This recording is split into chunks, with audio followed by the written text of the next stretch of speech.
श्री स्वामी समर्थ. नमस्कार मंडळी. तुमचा येणारा प्रत्येक दिवस सुखात, ऐश्वर्यात आणि निरोगी जाव. तसेच येणाऱ्या 24 तासात तुमची मोठी इच्छा पूर्ण होवो हीच स्वामींच्या पवित्र चरणी प्रार्थना. उद्या सकाळी हा एक छोटासा उपाय केला तर घरात येणारा पैसा टिकू लागतो. पण इथेच बहुतेक लोक एक चूक करतात आणि मग काहीच फायदा होत नाही. म्हणून हा उपाय नीट समजून घ्या. उद्या चैत्र पौर्णिमा वर्षातील सर्वात प्रभावी पौर्णिमांपैकी एक मानली जाते आणि याच दिवशी हनुमान जन्मोत्सवही येतो. त्यामुळे या दिवसाची ऊर्जा खूप वेगळी असते. जर योग्य पद्धतीने काही गोष्टी केल्या तर घरात सुख, शांती आणि समृद्धी हळूहळू वाढू लागते. सर्वात आधी सकाळी शक्यतो लवकर उठा आणि स्नान करताना पाण्यात थोडीशी हळद, थोडं गंगाजल आणि चिमूटभर मीठ टाका. ही छोटी गोष्ट दिसायला साधे आहे, पण यामुळे शरीर आणि मनावरची नकारात्मकता कमी होण्यास मदत होते आणि पुढे जे काही उपाय कराल त्याचा परिणाम जास्त चांगला मिळतो. इथे थांबा, ही गोष्ट खूप महत्त्वाची आहे. स्नानानंतर घराची स्वच्छता करताना पाण्यात थोडी हळद आणि गंगाजळ टाका आणि पूर्ण घर नीट पुसा. कारण घरातील वातावरण शुद्ध नसताना केलेले उपाय पूर्ण परिणाम देत नाहीत. हीच ती चूक जी अनेक जण करतात. आता मुख्य उपाय सुरू होतो. एक तांब्याचा कलश घ्या, त्यात स्वच्छ पाणी भरा, त्यात थोडी हळद आणि गंगाजल किंवा गोमूत्र टाका आणि हे पाणी मुख्य दरवाजाच्या उंबरठ्याबाहेर शिंपडा आणि हलक्याने पुसून घ्या. असं केल्याने बाहेरून येणारी नकारात्मक ऊर्जा तिथेच थांबते, घरात प्रवेश करत नाही. यानंतर उंबरठ्यावर हळदीचा हलका लेप करा आणि कुंकवाच्या गंधाने उजव्या हाताच्या अनामिकेने स्वस्तिक काढा.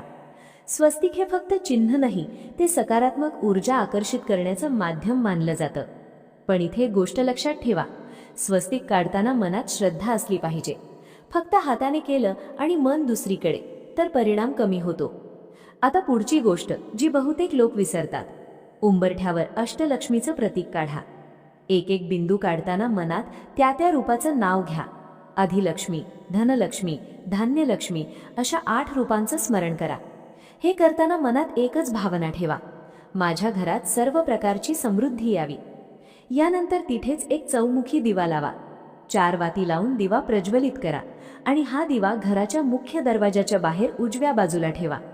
हा दिवा 4ही दिशांनी सकारात्मक ऊर्जा आकर्षित करतो आणि घरातील अडथळे कमी होण्यास मदत करतो. थांबा, इथे अजून एक छोटी पण प्रभावी गोष्ट आहे. घराच्या दरवाजावर आंब्याच्या पानांचं तोरण लावा. यामुळे वातावरणात एक वेगळीच पवित्रता निर्माण होते आणि नकारात्मकता दूर राहते.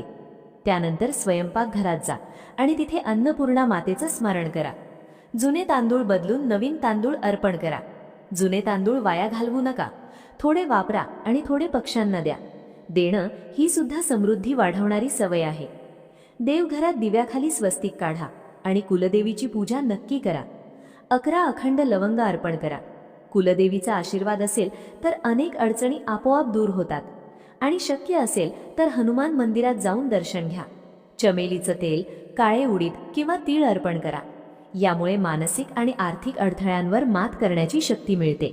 हे सगळं ऐकून तुम्हाला कदाचित वाटेल, इतकं सगळं करायचं? पण लक्षात ठेवा, हे मोठे उपाय नाहीत, पण योग्य दिवशी योग्य भावनेने केले तर परिणाम मोठे दिसतात.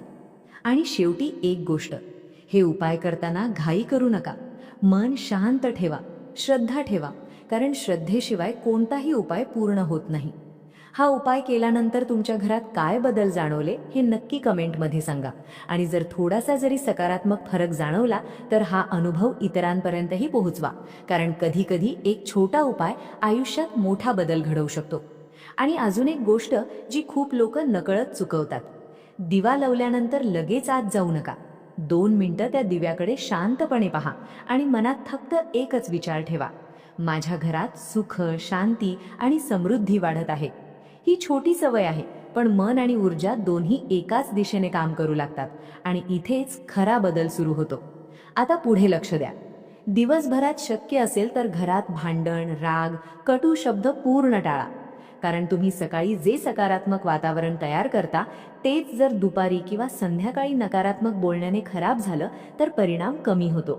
म्हणून या दिवशी जास्तीत जास्त शांतता, प्रेम आणि समजूतदारपणा ठेवण्याचा प्रयत्न करा. ही सुद्धा एक प्रकारची पूजा आहे. आता संध्याकाळी एक छोटी पण प्रभावी गोष्ट करा. पुन्हा एकदा देवासमोर दिवा लावा आणि थोडा वेळ बसून नामस्मरण करा. कोणतंही मोठं मंत्र जपायला वेळ नसेल तरी फक्त श्री स्वामी समर्थ किंवा जय हनुमान असं शांतपणे म्हणा. पण इथे लक्षात ठेवा, मंत्र मोठा असण्याची गरज नाही, भावना खरी असली पाहिजे. आणि आता सर्वात महत्त्वाचा भाग, जो अनेक जण दुर्लक्षित करतात. या दिवशी शक्य असेल तर कुणाला तरी काहीतरी दान करा. ते मोठं असण्याची गरज नाही. एखाद्या गरजूला अन्न, पक्ष्यांना दाणे किंवा एखाद्या व्यक्तीला मदतीचा हात. कारण लक्ष्मी फक्त पैशातून नाही येत, ती येते देण्यातून, चांगल्या विचारातून आणि मनाच्या स्वच्छतेतून. थांबा, इथे एक विचार करा. आपण सगळे लक्ष्मी येण्यासाठी उपाय करतो, पण लक्ष्मी टिकण्यासाठी आपण काय करतो? घरात प्रेम, आदर, समाधान हे असेल तरच लक्ष्मी स्थिर राहते. नाहीतर पैसा येतो आणि कधी निघून जातो कळतही नाही. म्हणून या चैत्र पौर्णिमेला फक्त उपाय करू नका, तर एक संकल्प करा.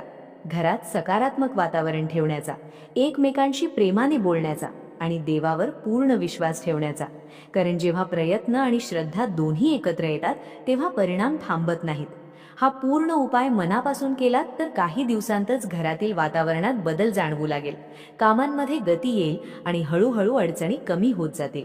आणि शेवटी, तुम्ही हा उपाय केल्यानंतर काय अनुभव आला? घरात काही सकारात्मक बदल दिसले का?